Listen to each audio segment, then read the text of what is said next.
Okay, Jerry, we're live. Okay, Say well, hello, everybody. hi. How are you today? Come right over here and All let me show right. you something. So, Jerry, before we get started, let's tell the folks what we're talking about today. Okay, we're going to talk about how to kill morning glory, which is prevalent in many lawns, A and lot of people know it as bindweed. also known as field bindweed. Yeah.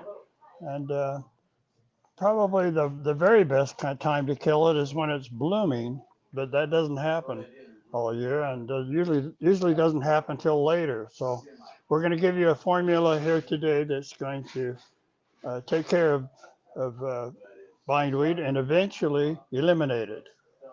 And do you guarantee that personally? I can't guarantee that personally, but I know that a couple of applications in my lawn and it's gone. Perfect. All And right. so, Jerry, okay. walk us down this adventure. All right, this is what we're going to do. First of all, we're going to take 4 tablespoons of brush and stump killer. Okay. Now, this scares a lot of people because it says stump and brush killer. Well, we're going to kill the morning glory, but little do they know that on the back here it'll tell you that it does kill morning glory in this book. We're going to take 4 tablespoons of that. We're going to add to that same mixture 4 tablespoons of weed out. Okay. Okay, that can also be weed out can also be replaced with 4 tablespoons of weed free zone since they're a lot the same. Okay. Okay, I prefer the weed out. And why do you prefer that one? Well, because this one says crabgrass killer and that one doesn't Oh, basically, so that's why there you go. that's One why more use. that's why I like to use this one. Makes sense. And then to that we're going to add 4 tablespoons of vinegar. That's household vinegar now, not the kind you put on your salad. It's not any higher concentrate than just household vinegar. So just like the white vinegar. White, Okay. apple cider, whatever you want. Oh, okay. Doesn't make any difference. Now, the purpose of the vinegar is just to make it just a little more acidic so that the plant will accept it better. Okay. That's all. Okay. Okay. And then to that, we're going to add 1.5 teaspoons of spreader sticker. Okay. Okay. And that's going to break down the cuticle layer of the morning glory on the leaf so that it accepts this treat better. Okay. Your concoction. Okay. So we've got 4 tablespoons of brush and stump killer. We have 4 tablespoons of weed out, and we have 4 tablespoons of vinegar, and 1.5 teaspoons of spreader sticker. Now, since this is not a true solution, and it will separate if it's left standing, you need to agitate it once in a while as you spray. We mix that whole thing into a 1 gallon sprayer, that we can walk around with. Okay. Okay. And the trick is when you do it to walk backwards when you spray so that you don't get it on your feet and track it into some kind of ground cover because it will kill broadleaf weeds and broadleaf plants. Okay, then the next thing is since we're approaching hot weather here, you want to spray this under 80 degrees, right? So it needs to be sprayed either early in the morning or late in the evening. Also, um, don't increase any of the amounts, especially the vinegar, because vinegar in itself is a weed killer.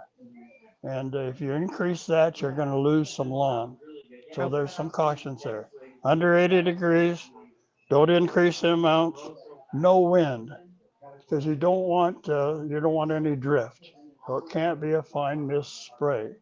Also, if you'll open the end of your sprayer so that it has larger droplets, then it will prevent that mist from drifting. So the larger droplets. And then you're going to spray the morning glory as you see it until it's wet, till the leaves are wet. Okay? Then you'll want to be sure that you talk to the weatherman and no rain or no sprinklers on it for 48 hours. All right. Now, it works better too if you probably wait and put this on at least 3 days after you cut your grass. And why? The reason is because you want your grass to recover from the shock of cutting. And once it recovers and the morning glory starts growing back really, really well after it's been cut, then that's when you want to spray this on. Okay. Okay.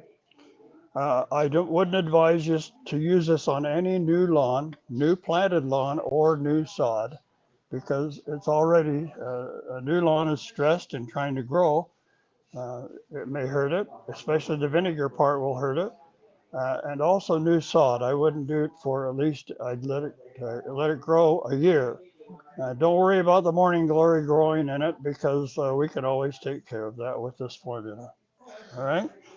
Let's see then. No water on it then for 48 hours, rain or sprinklers, Okay. because you don't want to wash it off. And you should be able to cut your grass within a week or so after it begins to control the morning glory. Now, it will probably take at least 2 applications because morning glory is sneaky. Morning glory sneaks into little cracks and crevices that you don't even realize are there. And so it's kind of a sneaky process. And so you'll want to be sure and do at least 2 applications and then give it a month to walk your lawn and see what has happened. If it requires 3, it's not going to hurt the lawn at all to do a third application, but I would wait probably for a month to do that. And how long would you wait between the first 2 applications? Probably about 14 days. Okay. Okay. Sounds great. Jerry, you might have just solved the problems for thousands of Utahns.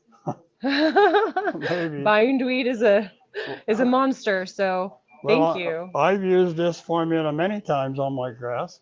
Now, does that mean I have morning glory many times? Well, I've moved a few times too, so That's yeah, awesome. I've used it. It works. Brilliant. Just be careful with it. And you're here if people have questions or want a little bit more one-on-one conversation about it, right? Yeah, I'll be here. Just give me a call. I'll be happy to talk to you. Thank you so much, Jerry. This was fantastic. Thank you. Bye.